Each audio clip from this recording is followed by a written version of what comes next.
अभी हिमाचल प्रदेश के चुनाव प्रचार में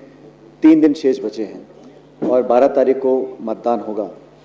पिछले कुछ दिनों से हिमाचल प्रदेश में तमाम जिलों में हम लोगों ने सभाएं करी हैं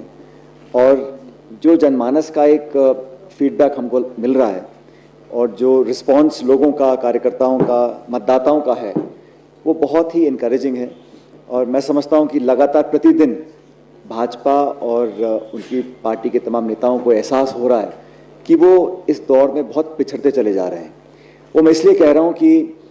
बीजेपी की सरकार को 5 साल यहाँ पर हुए शासन में आए और सरकार बनने के बाद केंद्र में भाजपा की सरकार रही, यहाँ पे भाजपा की सरकार रही, लेकिन 5 सालों में मुख्यमंत्री जी, उनके तमाम मंत्रियों ने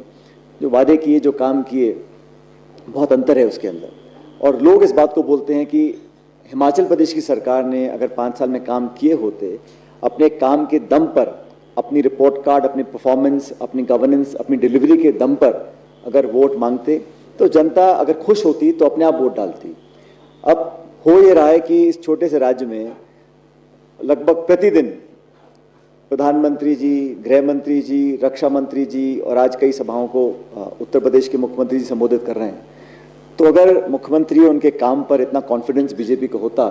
तो शायद इतने बड़े नेता रोज इस प्रकार से अपना टाइम, अपने संसाधन ज़ाय ना करते। तो it's a definite indication that the BJP is on a back foot in terms of performance.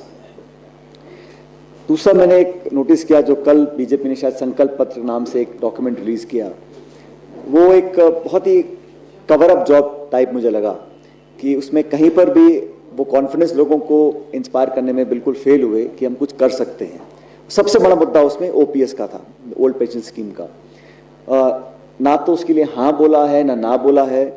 और अधर में लटका दिया उसको, क्योंकि वो जानते हैं कि वो अगर हाँ बोलते हैं उसको तो जो हमने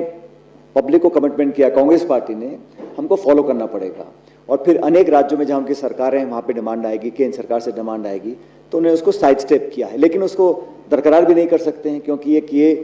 ये जो डिमांड और ये मांग है, ये वादा जो है, ये जड़ पकड़ गया पूरे हिमाचल प्रदेश के अंदर। तो इससे पूरी तरह एक्सपोज हो चुके हैं कि इस मुद्दे पर जो पब्लिक ने हमारे वादे को, हमारे मैनिफेस्टो को, एक महत्वपूर्ण अंश को लोगों ने बहुत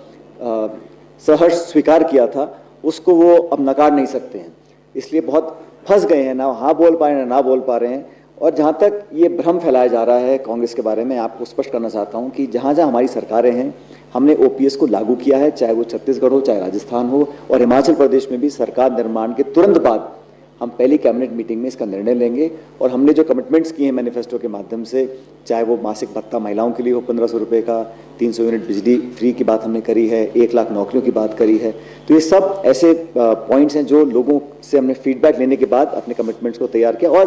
पूरा बैकग्राउंड रिसर्च करने के बाद किया है।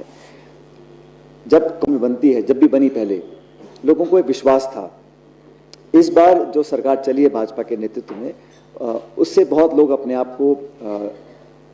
एक तरह से धोखा उनके साथ हुआ, मैं कहता हूँ। और दोनों सरकारें आपकी हैं, दिल्ली की, शिमला की, फिर भी पेट्रोल, डीजल, खाद्य पदार्थ, सभी इन्फ्लेशन आसमान छू रहा है, अनएम्प्लॉयमेंट हाईएस्ट रेट्स हैं, और ये सरकारी आंकड़े हैं। कुपोषण हो, अनेक ऐसे मुद्दे हैं सोशल इंडेक्सेस पे जहाँ पे भाजपा के दोनों सरकारें, जो डबल इंजन की सरकारें बोलते हैं, दोनों ही इंजन लगभग गड़बड़ा रहे हैं। और मैं अनेक सभाओं में बोल रहा हूँ कि पहला इंजन तो सीज होगा 12 तारीख को हिमाचल प्रदेश में, और दूसरे की बारी आएगी 2024